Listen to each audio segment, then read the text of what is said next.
ভাই আপনার কাছে কেমন মনে হয়? ওরে আল্লাহ, খাই সারি দেন ঠান্ডা লেগে গেছে, পাটারি এত স্বাদ। আচ্ছা, আসসালামু আলাইকুম। আজকে এখন আপনাদেরকে নিয়ে যাব আমাদের গ্রামের পরিবেশটা কেমন। আসলে গ্রাম মানে কিন্তু অন্যরকম একটা ফিলিং।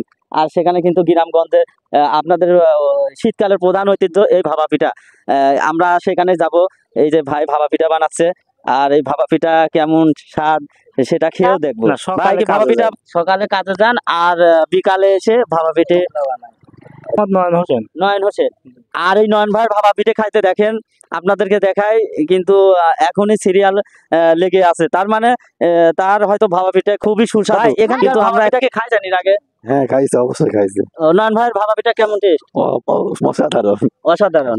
আপনার কাছে কেমন লাগে? আমার কাছে খুবই ভালো লাগে ভাই। ভাই আপনার কাছে কেমন মনে হয়? ওরে আল্লাহ, খাই সারি দেন ঠান্ডা লেগে গেছে, পাটারি এত ভাই স্বাদ। এই পিঠা তৈরি করার যে আটা, এটা আপনি কোথায় থেকে নিয়ে আসেন? মেলে থেকে কুটা নাকি কৃষি থেকে? ঢেকে থেকে গোটা, ঢেকি থেকে আপনি নিজেই বাসা থেকে কুটা হয় না বাইরে থেকে? বাসা থেকেই। বাসা থেকে। গাইস, ঢেকির আটার ভাপা পিঠে হ্যাঁ। এই কি নিজস্ব।